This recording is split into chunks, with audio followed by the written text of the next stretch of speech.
Hello student, welcome to our YouTube channel Gyan Mantra. आज हम class 10th का एप्लीकेशन ऑफ ट्रिग्नोमेट्रिक से इंपॉर्टेंट क्वेश्चन कर रहे हैं जो एग्जाम में बार बार पूछे जाते हैं। अब देखो क्वेश्चन क्या कहता है हमारे पास। A state highway lead to the feet of tower, a man standing at top of the tower observe a car. मैं आपको यहाँ पर ये दिखाना चाहती हूँ कि देखो कार वाला क्वेश्चन था एप्लीकेशन में या फिर सिप वाला। इससे पहले वीडियो 2 अपलोड कर चुके हैं, उसमें मैंने सिप वाला क्वेश्चन समझाया है और ट्री ब्रोकन वाला जो कि वेरी वेरी इंपॉर्टेंट है वो दोनों भी। ये देखो क्या कह रहा है, टावर ऑब्जर्व ए कार। जब भी आपके पास कार वाला क्वेश्चन हो, सिप वाला क्वेश्चन हो, मैंने क्या कहा, डायरेक्ट आप डायग्राम बना दो। दोनों केस में सेम डायग्राम बनता है। डायग्राम कुछ हमारे पास ऐसा है। ये तब है जब बच्चे को बिल्कुल नहीं मालूम कि भाई कैसा डायग्राम होगा, क्योंकि एप्लीकेशन ऑफ ट्रिग्नोमेट्रिक में डायग्राम ही इंपॉर्टेंट है। अगर डायग्राम बन गया फिर उसके बाद का सोल्यूशन आप कर लेते हो। देखो बना दिया, ऐसा ही हमने उसका सिप का बनाया था। अब इनका नाम दे देते हैं हम, ए बी सी और डी। अब क्वेश्चन को रीड करते चलो। ए स्टेट हाईवे, हाईवे है हमारे पास, lead to a foot of a tower. ये हमारे पास ए बी क्या है, एक टावर है। ए man standing at the top of tower, standing है मैन कहाँ पर, टॉप ऑफ टावर पर। Observe a car eight an angle of depression of 30 degree. Observe कर रहा है एक कार को कितने डिग्री पर एंगल पे, 30 डिग्री पर। ठीक है भाई, 30 डिग्री एंगल पर ऑब्जर्व कर रहा है। Which is approaching the foot of tower, जो कहाँ की ओर जा रहा है, टावर के फुट की ओर जा रहा है। किधर जा रही है ये कार, किधर जा रही है, टावर के फुट की ओर जा रही है। ठीक है भाई। विद यूनिफॉर्म स्पीड, मतलब स्पीड उसकी कांस्टेंट, ऐसा नहीं है कि स्पीड चेंज हो रही है, स्पीड कांस्टेंट है। 6 सेकेंड लेटर, 6 सेकेंड के बाद, मैं कह रही हूँ यहाँ से यहाँ तक 6 सेकेंड लगी उसको। 6 सेकेंड लेटर, 6S नाम दे दिया मैंने। Later the angle of depression of car is found to be 60 degree. अब उसने जब देखा तो उस कार का एंगल कितने डिग्री था, 60 degree. Find the time taken by the car to reach the foot of tower. कहता है यहां से लेके यहां तक कितना टाइम लगा। मैंने कहा वो TS रहा होगा। क्या रहा होगा, क्या रहा होगा, टी टाइम। बट मैंने यहां से यहां तक का क्या लिखा है, TS। जैसे इसको मैंने 6S लिखा है, इसको मैंने क्या लिखा, TS लिखा है। और यहां से यहां तक की जो हाइट है उसको मैंने क्या मान लिया, H मान लिया। अब देखो ये मैंने सब क्यों लिखा है TS, तो पहले तो मैं लेट कर लेती हूँ। क्या लेट करा मैंने, T जो है वो मेरे पास क्या है, टाइम है। T जो मैंने T माना है, ये स्मॉल t, वो क्या है मेरे पास, टाइम है। कहां से कहां तक का टाइम है, C से लेके B तक का time. Time taken by car from point C to from point C to B। ठीक है भाई। उसके बाद हमारे पास जो S है, स्मॉल s जो मैंने मानी है, वो क्या है मेरे पास, स्पीड है। स्मॉल s क्या है मेरे पास, स्पीड है। अब आपने पढ़ा होगा स्पीड क्या होती है, डिस्टेंस अपॉन टाइम। अगर मैं स्पीड को टाइम से मल्टीप्लाई करवा दूं, स्पीड मल्टीप्लाई टाइम, तो मेरे पास क्या आ जाएगी, डिस्टेंस। अब आपने यही तो करा है यहाँ पर, स्पीड मल्टीप्लाई टाइम कहो या टाइम मल्टीप्लाई स्पीड कहो, टाइम मल्टीप्लाई स्पीड कहो, आपके पास क्या आ जाती है, वो डिस्टेंस आ जाती है। अब यहां पर देखो आपने क्या कहा, पहले केस में क्या कह रहा है, 6 सेकेंड लेटर, 6 सेकेंड लेटर। मैंने उसको 6S लिख दिया। S का मतलब मेरा क्या है, यहाँ पर स्पीड है। और T टाइम कितना दे रखा है, 6, तो क्या हो गया 6S। ये यहां से यहां तक की डिस्टेंस होगी। CD जो डिस्टेंस है वो कितनी होगी मेरे पास, 6S मीटर या सेंटीमीटर। ठीक है। अब मैंने BC में मैंने T टाइम है, S स्पीड है, क्योंकि ये तो निकालना है मेरे को। तो टाइम मल्टीप्लाई स्पीड जो मेरे पास हो गई वो क्या होगी, डिस्टेंस होगी। तो BC डिस्टेंस मेरे पास होगी है, BC डिस्टेंस वो क्या मेरे पास होगी है, TS। अब जिस बच्चे को बिल्कुल नहीं आता है ना, वो उसके अकॉर्डिंग करा करो। कैसे इस क्वेश्चन को, अब भाई 6 सेकेंड दे रखा है, 6S लिख दो। कितने टाइम में आप यहां से यहां पहुंच जाओगे, तो TS लिख दो। ठीक है। बाकी मैंने एक्सप्लेन कर दिया है कि ये सब क्या लिखा हुआ है। अब 2 ट्रायंगल ले लो, राइट एंगल ट्रायंगल। ये ध्यान रखना है कि 2 ट्रायंगल लो, वो राइट एंगल होनी चाहिए। तो राइट एंगल की अगर मैं बात करूं तो 90 डिग्री यहां बन रहा है। तो एक ट्रायंगल मुझे नजर आ रही है ABC, मुझे नजर आ रही है एक ट्रायंगल, तो कौन सी, ABC। क्लियर है। दूसरी मुझे ट्रायंगल कौन सी नजर आ रही है, ABD। दूसरी ट्रायंगल नजर आ रही है मुझे ABD। डॉट इट भाई। अब ABC रफली मैं डायग्राम बना देती हूं ताकि आपको इजी हो जाए कि क्या है ये ABC। ABC में ये एंगल जो है वो 60 डिग्री है। हमारे पास ये H मान रखी है हाइट, और ये क्या दे, TS डिस्टेंस है यहां से यहां तक। ABD ट्रायंगल बनाती हूं मैं, ABD ट्रायंगल कुछ मेरे पास ऐसी है, ये A है, ये B है, और ये क्या है, D। अब BD डिस्टेंस की बात करूं तो BD बेटा यहां से लेके यहां तक की डिस्टेंस होगी, तो क्या होगा, 6S plus TS, 6S plus TS, 6S plus TS। और ये हाइट क्या है, H हाइट है। क्लियर है, यहां तक हाइट क्या है मेरे पास, H है। क्लियर भाई सभी को यहां तक। अब देखो आगे क्या कहता है हमारे पास। इस वाले में लगाती हूं मैं, थीटा के जस्ट सामने क्या होता है परपेंडिकुलर, और ये क्या होता है बेस। 90 के पास एक परपेंडिकुलर होता है, एक क्या होता है बेस होता है। तो परपेंडिकुलर अपॉन बेस लगाऊं मैं, परपेंडिकुलर अपॉन बेस, ये तो किसका फॉर्मूला होता है टेन का। टेन थीटा, परपेंडिकुलर की वैल्यू क्या है एच है, बेस की वैल्यू क्या है टी एस है। टेन थीटा, थीटा कितने डिग्री है बेटा अपने पास, थीटा है 60 डिग्री। टी एस को उठा के मैं दूसरी तरफ ले जाऊं तो एच मेरे पास क्या आ गया टी एस, टेन 60 कितना होता है √3, टेन 60 क्या होता है √3, गोट इट। ये इक्वेशन फर्स्ट आ गई। अब सेम काम इस पे कर देते हैं। यहाँ थीटा कितने डिग्री है हमारे पास 30 डिग्री है। थीटा के जस्ट सामने वाली साइड क्या होती है परपेंडिकुलर होता है। 90 के पास एक तो परपेंडिकुलर होता है, दूसरा क्या होता है बेस होता है। अब यहाँ पर भी लगा दे हम perpendicular upon base. Perpendicular upon base क्या होता है मेरे पास टेन थीटा। परपेंडिकुलर की वैल्यू क्या है मेरे पास एच है, बेस क्या है मेरे पास 6s plus T S equal to 10 कितने डिग्री 30 डिग्री।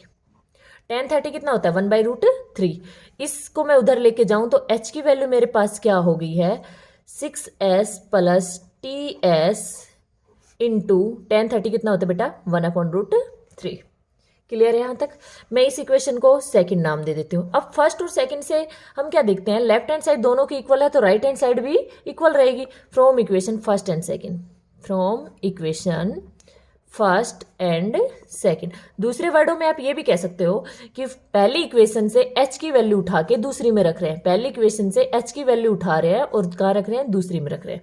तो क्या आ जाएगा हमारे पास TS√3 equal to 6s plus TS into 1/√3। Got it. यहाँ तक कोई डाउट हो तो बोलो, ठीक है, कमेंट बॉक्स में डाल दिया करो अगर आपका कैसा भी डाउट आता है। यहाँ पर देखो ये डिवाइड में इधर जाके मल्टीप्लाई में जाएगा तो क्या हो जाएगा, यहाँ पर हमारे पास क्या है TS√3 का क्या हो जाएगा भाई स्क्वायर हो जाएगा, और इधर क्या है 6s प्लस TS। यहाँ तक क्लियर है सभी को। अब आगे देखो हम क्या हो जाएगा मेरे पास, ये कैंसिल हो जाएगा स्क्वायर से, तो क्या हो गया TS equal to 6s plus TS। अब ये दोनों सेम है, इनको एक तरफ कर लूँ मैं, इधर ले आऊँ 3TS minus TS, 3TS minus का TS equal to 6s। Clear भाई, क्या हो गया 6s, 3 में से 1 गया तो कितना बच गया 2TS equal to 6s। Speed से स्पीड कैंसिल, 2 से कितनी बार गया ये 3 बार गया, तो इट मीन्स हमारे पास क्या आ गया टाइम जो आया वो कितना लगेगा हमारे पास 3 सेकेंड लगेगा। टाइम कितना लगेगा भाई 3 सेकेंड लगेगा। हमारे पास टाइम आ गया है 3 सेकेंड। क्या करा यहाँ से स्पीड कैंसिल क्योंकि स्पीड कांस्टेंट थी, और 2 से कितनी बार गया 3 बार गया, तो टी की वैल्यू हमारे पास कितनी आ गई 3 सेकेंड। तो यहाँ से लेके यहाँ तक जो टाइम लगेगा वो कितना लगेगा हमारे पास 3 सेकेंड। अब नेक्स्ट क्वेश्चन देखते हैं हम। नेक्स्ट हमारे पास from the top of a 7 metre high building, कहता है top of 7 metre high building, ठीक है, एक 7 मीटर की बिल्डिंग है, बना लेते हैं। The angle of elevation of top of A cable tower, cable tower बना लिया हमने, ये बना दिया टावर, ये बना दी हमारे पास बिल्डिंग, ठीक है।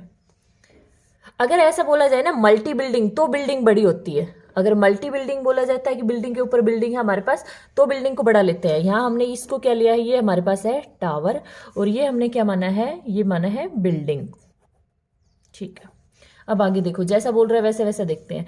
From the top of 7 metre high building, ये कितनी है 7 मीटर की है बिल्डिंग, इसके टॉप से the angle of elevation top of A cable tower, cable tower ये रहा भाई, टावर के टॉप पे एंगल ऑफ एलिवेशन, एलिवेशन बन रहा है हमारे पास कितने डिग्री, कितने डिग्री बन रहा है 60 डिग्री। यहाँ बनेगा बट ये दोनों पैरेलल होती हैं तो हम उसको यहाँ लिख देते हैं पैरेलल। कितने डिग्री हमारे पास आ जाएगा ये यहाँ पर 60 डिग्री। क्लियर है। Angle of depression of its foot, इसी के टॉप से और फुट पे किसके फुट पे, इसके टावर के फुट पे, टावर के फुट पे कितने डिग्री का जा रहा है 45 डिग्री। एक बार डायग्राम फिर से देखो क्या कह रहा है। From the top of 7 metre high building, 7 metre की बिल्डिंग के टॉप पे पहुंचे, ठीक है। Angle of elevation of top of, किसके टॉप पे, टावर के टॉप पे, टावर के टॉप पे कितने डिग्री का 60 डिग्री, ठीक है। आगे उसी लाइन को आगे कर रहा है। And the angle of depression of foot, depression foot पे कितने डिग्री का 45 डिग्री। क्लियर है भाई। एलिवेशन जो होता है जब हम किसी चीज को ऊपर की ओर देखते हैं, डिप्रेशन जब होता है जब हम नीचे की ओर देखते हैं। ठीक है, अब इसका नाम दे लेते हैं हम। ये ए है, ये बी है, ये सी है, ये डी है और ये पॉइंट कौन सा है, ई है। अब आपको साफ नजर आ रहा होगा कि ई डी जो है वो इक्वल है किसके, बी सी के। तो या फिर ये कह दूं बी सी जो इक्वल है बी सी इक्वल है मेरे पास किसके, ई डी के, और जो कि मेरे पास कितना है 7 मीटर। मतलब यहां से यहां तक की डिस्टेंस आपके पास कितनी होगी, 7 मीटर होगी। आपको हाइट ऑफ टावर निकालनी है, पूरी निकालनी है। आपने इसको मान लिया ए बी को एक्स मान लो, लेट कर लिया हमने कि ए बी जो है वो हमारे पास एक्स मीटर है। ए बी कितना है, एक्स मीटर। यहां से लेके यहां तक मैंने क्या मान लिया है कि ये कितना है, एक्स मीटर है। क्लियर है। अब देखो हम एक बार ये ट्रायंगल ले लेते हैं, 90 डिग्री यहां बन रहा है हमारे पास, इसमें एंगल है तो इस ट्रायंगल को ले लो, E D C, in triangle E D C. अब दूसरी 90 डिग्री हमारे पास जिसमें एंगल हो, 90 डिग्री यहां बन रहा है और एंगल भी ये रहा, तो इसको मैं क्या कह सकती हूँ, ये ट्रायंगल है A B E, in triangle A B E. यहां तक बोलो सबको क्लियर। अब देखो ट्रायंगल रफली मैं बना देती हूँ आपके कि ये ट्रायंगल कैसी है हमारे पास, कुछ ऐसी है। यहाँ पर 7 मीटर बिल्डिंग है ये हमारे पास, ये 45 डिग्री एंगल है, ये ई पॉइंट है, ये डी पॉइंट है और ये कौन सा पॉइंट है, सी पॉइंट है। दूसरी हमारे पास जो ट्रायंगल है वो ये है, क्या ट्रायंगल का नाम क्या है, ए है, बी है और ई है। एंगल जो बन रहा है वो कितने डिग्री बन रहा है, 60 डिग्री। इसको आपने माना है ये कितना है, एक्स मीटर है। क्लियर। कॉन्सेप्ट हमारे वही चल रहा है, थीटा के जस्ट सामने परपेंडिकुलर 90 के पास एक परपेंडिकुलर होता है और दूसरा क्या चला जाता है, बेस चला जाता है। क्लियर। थीटा के जस्ट सामने परपेंडिकुलर अपॉन बेस क्या होता है, tan theta. Perpendicular upon base को हम क्या बोलते हैं, टेन थीटा। परपेंडिकुलर की वैल्यू कितनी है, 7 है। परपेंडिकुलर मेरे पास कितना है, 7 है। बेस की वैल्यू कितनी है मेरे पास, नहीं है, मालूम नहीं है, निकालनी है। तो सी डी 10 45 डिग्री, 10 कितने डिग्री, 45 डिग्री। अब आपको मालूम है 10 45 कितना होता है, 1 होता है। तो मैं लिख दूं 7 upon C D equal to 1, 7 upon C D equal to 1। इसको मैं उधर की ओर ले जाऊं तो कह दूं 7 equal to C D, 7 equal to C D, मतलब सी डी की वैल्यू आ गई है 7 मीटर। अब मुझे ये भी मालूम है सी डी और बी ई दोनों इक्वल है, मतलब बी ई जो है वो इक्वल है किसके, सी डी के, और सी डी हमारे पास कितनी आ गई है, 7 मीटर। क्लियर है भाई, 7 मीटर आई है। तो यहां पर मैं ये कह सकती हूँ कि बी की वैल्यू 7 आ गई है, तो यह 7 रख दो। क्लियर। अब इसमें भी लगा दूं मैं, थीटा के जस्ट सामने क्या है, परपेंडिकुलर मतलब 90 के पास एक तो परपेंडिकुलर और दूसरा क्या चला जाता है, बेस। तो यहां पर भी मैं करूं perpendicular upon base. Perpendicular upon base क्या होता है मेरे पास, tan theta. Perpendicular upon base tan theta. इधर देखो भाई, परपेंडिकुलर की वैल्यू क्या है, x है, और बेस की वैल्यू क्या है मेरे पास, 7 है। परपेंडिकुलर और ये क्या चला गया, बेस। x अपॉन 7 क्या होता है, tan थीटा। थीटा हमारे पास कितने डिग्री है यहाँ पर, 60 डिग्री। क्लियर भाई, थीटा हमारे पास कितना है यहाँ पर, 60 डिग्री। अब यहाँ हमारे पास मालूम है, इसको उठा के दूसरी तरफ ले जाऊं तो मल्टीप्लाई में जाएगा, तो x equal to 7 tan 60, tan 60 क्या होता है, √3 होता है। यहाँ हमारे पास x की वैल्यू आ गई है 7 √3। बट मुझे तो क्या निकालनी है, हाइट ऑफ टावर। अगर मैं हाइट ऑफ टावर की बात करूं तो हाइट ऑफ टावर बेटा मेरे पास क्या है, ये मैंने टावर माना है, तो इसको मैं कह दूं ये तो ये है A B plus B C, और ए बी को मैंने क्या माना था, एक्स माना था। ये मेरे पास क्या आया है, ए बी आया है, ए बी की वैल्यू आई है। तो ए बी की वैल्यू रखो, कितनी है मेरे पास, ए बी की वैल्यू 7 √3 प्लस बी सी की वैल्यू मेरे पास कितनी है, 7। दोनों में से क्या कॉमन आ रहा है, 7 कॉमन आ रहा है। तो कितना बच गया, यहाँ तो बच गया √3 और यहाँ पर क्या बच गया, प्लस का 1। ये आपके पास क्या आ जाएगा, आंसर आ जाएगा, किस में आ जाएगा, मीटर में, क्योंकि सारी डिजिट हमें किस में दे रखी है, मीटर में दे रखी है। क्लियर भाई सबको, हमारे पास आ गया है 7 × √3 + 1 मीटर में आंसर आ गया। क्लियर। नेक्स्ट क्वेश्चन देखते हैं अब हम। नेक्स्ट जो क्वेश्चन है वो हमारे पास किसका, टिग्नोमेट्री का, जो बार बार रिपीट होता है। मोस्टली बच्चों को लगता है पता नहीं ये होगा ही कैसे। तो इसमें देखो आप जो दे रखा है ना, उसके बिहाफ पे आप समझ जाओगे कि किससे डिवाइड करना है, क्योंकि कंफ्यूज ये रहता है कि डिवाइड किससे करें। अब देखो इसमें दे रखा है मेरे को कि भाई इस चीज का यूज करना है। अब आपको ये मालूम होना चाहिए कोट क्या होता है। अगर मैं बात करूं कोट ए क्या होता है, कोस ए अपॉन साइन ए। ये रफ वर्क करके बता रही हूँ भाई मैं। और कोसेक ए की बात करूँ तो अगर मैं कोसेक ए की बात करूँ तो कोसेक ए भी क्या होता है 1/sin ए। अब आपको दोनों में साफ नजर आ गया होगा कि भाई यहाँ पर दोनों के नीचे क्या है sin ए, मतलब इसको हमें किससे डिवाइड करना पड़ेगा sin ए से। क्लियर है। अब मैं ले लेती हूँ इसकी left hand side. Left hand side मैंने ले ली है, लेफ्ट हैंड साइड। सॉल्यूशन इसका प्रूफ देखते हैं हम। पहले क्वेश्चन देख लेते हैं क्या हमारे पास, cos A minus sine A plus 1 cos A plus sine A minus 1 equal to cosec A plus cot A. Clear. Left hand side को मैं क्या कहती हूँ, dividing numerator and denominator by sine A. Left hand side में dividing numerator and denominator by sine A, कि किससे divide कर दूं मैं, साइन ए से डिवाइड कर दूं। तो ऊपर और नीचे दोनों को मैं साइन ए से डिवाइड कर रही हूं, तो क्या आ गया मेरे पास, cos A upon sine A minus sine A upon sine A plus 1 upon sine A. Upon में मेरे पास क्या है, नीचे वाले टर्म को भी डिवाइड करूं तो क्या आएगा, कोस ए upon sine A plus sine A upon sine A minus 1 upon sine ए। यहां तक सबको क्लियर है। अब देखो यहां से साइन ए से साइन ए क्या हो गया, कैंसिल हो गया। ये भी साइन ए से साइन ए क्या हो गया, कैंसिल हो गया। कोस अपॉन साइन मैंने बता रखा है, कोस अपॉन साइन क्या होता है, कोट होता है। कोस अपॉन साइन क्या होता है, कोट ए हो गया। ठीक है, ये हो गया माइनस का 1 हो गया। 1 अपॉन साइन क्या बताया, कोसेक ए। तो ये क्या हो गया मेरे पास, कोसेक ए अपॉन में कोस अपॉन साइन क्या होता है, कोट ए प्लस 1, ये क्या हो गया, माइनस कोसेक ए। अब आपको क्या काम करना है, ये जो -1 है इसको पीछे की ओर लिख दो। ये जो -1 है इसको कहाँ के पीछे, लास्ट की ओर, इधर की ओर लिख लो। इन दोनों को आगे की ओर और -1 को पीछे की ओर। इधर देखते हैं क्या आ गया हमारे पास, cot A plus cosec A -1 को मैंने लास्ट में लिखा। क्लियर। अपॉन में मेरे पास जो है उसको कुछ नहीं छेड़ना, एज इट इज रखना है। Cot A plus 1 minus cosec ए। अब इस 1 की जगह मुझे यूज करना है, उसने कहा है using the identity 1 plus cot square A equal to cosec square है। तो इस 1 की जगह मैं क्या रख सकती हूँ, 1 कब आएगा, जब इस कोट स्क्वायर को दूसरी तरफ ले जाऊं। तो मैं कैसे लिखूं कि मेरे पास कुछ है 1 ऐसा आएगा जब मैं उसको दूसरी तरफ ले जा रही हूँ, किसको, कोट स्क्वायर ए को। तो क्या आ जाएगा, cosec square A minus cot square ए। देखो क्लियर है। 1 की वैल्यू कब आएगी, जब इस कोट स्क्वायर को दूसरी तरफ ले जाऊं। दूसरी तरफ ले गई तो क्या आएगा, कोसेक स्क्वायर ए माइनस का कोट स्क्वायर ए। क्लियर है। इसका हम क्या कर रहे हैं, यूज कर रहे हैं यहाँ पर इस 1 की जगह, किसका, cosec square A minus cot square ए।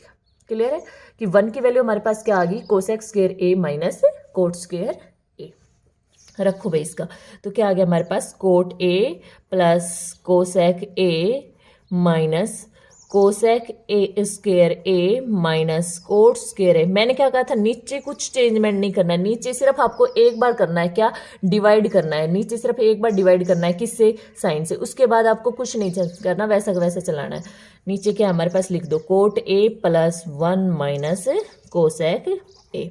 अब देखो इसको मैं क्या कह सकती हूँ, ये तो मेरे पास ऐसा है A square minus B square, उसको तो मैं कह दूँ A minus B into A plus B. Got it, A minus B into A plus B. तो खोलो उसको, ये हमारे पास है cot A plus cosec A minus B A plus B. A minus B मतलब cosec A minus cot A plus B मतलब cosec A plus cot A. Clear है। डिवाइड में जो टर्म थे एज इट इज लिख दो, कोई changement नहीं करना है। क्या थी, coat A plus 1 minus cosec ए। अब देखो यहां पर इन दोनों में आपको साफ नजर आ रहा होगा कि यहां से लेके यहां तक की coat A plus cosec A, cot A ये वाली टर्म पूरी की पूरी कोट ए प्लस कोसेक ए, और ये रही कोट ए प्लस कोसेक ए। ये दोनों आप क्या ले लो, कॉमन ले लो। अगर इन दोनों को आपने कॉमन ले लिया, कोट ए प्लस कोसेक ए अगर आपने कॉमन ले लिया। अच्छा कई बार ऐसा कंफ्यूज हो जाता है, यहाँ तो cot A plus cosec A, यहाँ cosec A plus cot A, दोनों बात सेम ही होती है। चाहे आप 1 + 2 लिखो या फिर 2 + 1 लिखो, बात सेम ही होती है। क्लियर। तो यहाँ से ये दोनों कॉमन ले ली तो अंदर क्या बच गया, यहाँ तो बच गया 1, यहाँ क्या बच गया भाई 1, और यहाँ पर हमारे पास माइनस अंदर गया तो ये माइनस का, ये किसका हो जाएगा, प्लस का हो जाएगा। कोसेक ए तो क्या हो जाएगा माइनस का, और इसके आगे माइनस लगा हुआ है इसलिए ये क्या हो जाएगा प्लस का। तो क्या हो गया माइनस का कोसेक ए प्लस का cot A. Got it. Upon में मेरे पास क्या है जो लिख दो एज इट इज, मैंने कहा था नीचे वाली कोई टर्म चेंज नहीं करनी है, cot A plus 1 minus cosec ए। अब देखो ये तो पूरी की पूरी कैंसिल हो चुकी है, सारी की सारी टर्म कैंसिल हो गई है। इससे तो हमारे पास आंसर क्या आ गया, हमारे पास कोट ए, आंसर आ गया cot A plus cosec A. Left hand side equal आ गई किसकी मेरे पास, right hand, left hand side equal आ गई किसके, right hand side, hence prove. मैं बोल दूं कि ये हो गया मेरे पास प्रूव। देखो यही करना था। इसमें आप स्टेप याद रखो कि फर्स्ट स्टेप क्या है, फर्स्ट स्टेप है हमारे डिवाइड करना है, क्या करना है, डिवाइडिंग करना है, डिवाइडिंग वाले करना है। सेकंड स्टेप में आपको क्या करना है, पुट करना है 1 की जगह, पुट करना है किसकी जगह, 1 की जगह। क्या पुट करना है 1 की जगह, आपको यूजिंग आइडेंटिटी जो दे रखी है वो पुट करना है। थर्ड स्टेप में स्टेप 3 क्या होती है इसकी, थर्ड स्टेप में आपको ए स्क्वायर माइनस बी स्क्वायर का फॉर्मूला यूज करना है। और स्टेप नंबर 4 जो होती है उसमें आप क्या करते हो कि कुछ कॉमन ले लेते हो, क्या लेते हो, कुछ कॉमन ले लेते हो। और स्टेप 5 में आपके पास क्या आ जाता है, आंसर आ जाता है। कॉमन लेने के बाद वो कैंसिल हो जाएगा और आपके पास क्या आ जाएगा, आंसर। देख लो एक बार दोबारा से कि आपने क्या करा, डिवाइडिंग न्यूमरेटर डिनोमिनेटर साइन है, पहली स्टेप में आपने क्या करा, इसको डिवाइड करा। एक चीज आप ध्यान से रखना, इसमें डिवाइड में जो आपकी टर्म होती है, डिनोमिनेटर में जो टर्म होती है ये वाली टर्म, इसको कोई चेंजमेंट नहीं करना है आपको, सिर्फ एक बार डिवाइड करवाना है किससे, साइन ए से। साइन ए से डिवाइड करवाने के बाद आपके पास कुछ ऐसा आया। इसमें आपने, मैंने क्या कहा था, 1 की जगह वैल्यू रखनी है, इसलिए 1 को पीछे की ओर ले गए हम। 1 की जगह मैंने वैल्यू रख दी, 1 की जगह वैल्यू रखी cosec square A minus cot square A. Cosec put कर दी वैल्यू, पहले डिवाइड करा, अब क्या कर दी, पुट कर दी। पुट करने के बाद मैंने थर्ड स्टेप में क्या कहा कि ये यूज कर लो, A square minus B square, A square A minus B, A plus B use कर लिया। स्टेप 4 में क्या लिया, कॉमन लिया, कॉमन ले लिया हमने, दोनों में से कॉमन लिया। और 5th में हमारे पास क्या आ गया, आंसर आ गया जो हमें निकालना था, जो कि हमें प्रूव करना था। लेफ्ट हैंड साइड इक्वल आ गई किसके, राइट हैंड साइड के। अगर आपको मेरा सॉल्यूशन पसंद आ रहा है तो वीडियो को लाइक करें, शेयर करें एंड सब्सक्राइब करें। Thank you.